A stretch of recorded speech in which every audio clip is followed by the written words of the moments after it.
Nandito na ako sa Bicol. Kagabi na ako naglakbay kay aking mga angkin ko. Ayan, papunta kami doon sa aking nanay sa Misibis.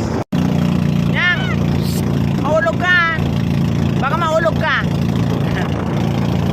Sakto pagdating ko, andito na yung aking mga pamangkin. May dala ng bangka.